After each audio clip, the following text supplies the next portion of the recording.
Hamas ने कहा, Trump हमें जीने दो। क्या हमास ने गाजा पर दावा छोड़ दिया है? हमास ईरान से भी नाता तोड़ देगा। हमास अब सिर्फ ट्रंप के ऑर्डर मानेगा।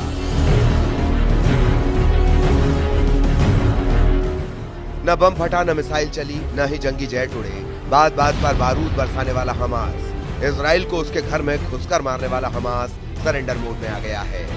वो सिर्फ ट्रंप का एक इशारा हुआ, उन्होंने आंखें तरीरी और हमास की सारी अकड़ ढीली पड़ गई। हमास की पूरी लीडरशिप ट्रंप के आगे गिड़गिड़ाने लगी है। हमास का खूंखार कमांडर अबू उबैदा जान की भीख मांग रहा है। हमास के टॉप कमांडर इजरायली बंधकों को जल्द से जल्द रिहा कर अपनी सलामती की दुआ मांग रहे हैं। रातों रात ट्रंप ने ऐसा कांड कर दिया है कि गजा युद्ध भड़काने वालों के होश उड़े हुए हैं। सुपर पावर के ताप को झेलने के डर से ईरान समर्थक फाइटर ग्रुप युद्ध से पहले सरेंडर के लिए तैयार हो गए हैं। यूक्रेन में जेलेंस्की को झटका देने वाले ट्रंप ने खाड़ी युद्ध में एर्दोआन की सारी चाल काट दी है। ट्रंप ने सऊदी अरब के बनाए अरब अलायंस को युद्ध में दादागिरी जमाने का मौका ही नहीं दिया। प्रेसिडेंट ट्रंप ने इजराइल के लिए ईरान की एटमी प्लानिंग फेल कर दी है। ट्रंप की वजह से प्रेसिडेंट पुतिन ने गजा पर स्टैंड चेंज कर लिया है। सुपर पावर अमेरिका जो चाहेगा गजा में अब वही होना तय हो चुका है। अमेरिका चाहता है कि इजराइल को अब गजा युद्ध में एक भी हमले की जरूरत ना पड़े। ट्रंप चाहते हैं कि गजा पर पूरी तरह से अमेरिका का कब्जा हो। ट्रंप चाहते हैं कि गजा पर कंट्रोल के बाद उसका फिर से निर्माण किया जाए। ट्रंप की इस ख्वाहिश के दुश्मन बहुत सारे देश हैं। ट्रंप के गजा प्लान का विरोध करने वालों ने युद्ध की धमकी भी दे रखी है, मगर जिस हमास के लिए कई देश युद्ध के लिए तैयार हैं, वही ट्रंप के आगे बिछ गया है। हमास के हौसले किस कदर टूट चुके हैं उसकी गवाही ये तस्वीरें दे रही हैं। हमास इजरायली बंधकों की रिहाई तो कर ही रहा है, अब हमास लड़ाकों ने उन ताबूतों को भी इजराइल को सौंपना शुरू कर दिया है जिसमें बच्चों की डेड बॉडी 7 अक्टूबर के हमले के बाद रखी गई है। हमास ने इजरायली बंधकों में सबसे कम उम्र के 2 बच्चों के ताबूत इजराइल को सौंप दिए हैं। 7 अक्टूबर 2023 के हमले में हमास ने केफिर बिबास और उसके 4 साल के भाई एरियल को बंधक बनाया था। युद्ध के दौरान दोनों भाइयों की मौत हो गई थी। इन्हीं के ताबूत के साथ हमास फाइटर्स ने उनकी मां शिरी बिबास के ताबूत को इजराइल को सौंप दिया है। पीएम नेतन्याहू ने हमास के रुख में आए बदलाव की जानकारी पहले ही देश के नाम पैगाम देकर दी थी।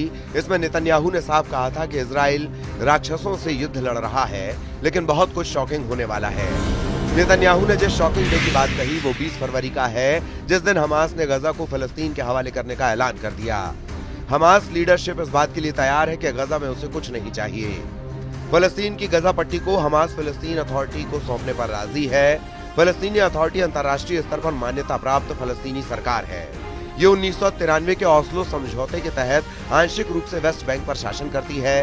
वेस्ट बैंक और गजा 2 फलस्तीनी क्षेत्र हैं जो प्रस्तावित फलस्तीन स्टेट बनाते हैं। गजा पर लंबे समय से हमास शासन कर रहा है। गजा की पुलिस, स्वास्थ्य सेवा और नागरिक सेवाओं पर हमास का कंट्रोल है। हमास के तेवर ढीले पड़ गए हैं क्योंकि प्रेसिडेंट ट्रंप ने अरब वर्ल्ड को क्लियर मैसेज दिया है कि जो अमेरिका के साथ है उसके लिए सुपर पावर लड़ेगा, जो साथ नहीं है उसे कोई बचा नहीं सकेगा।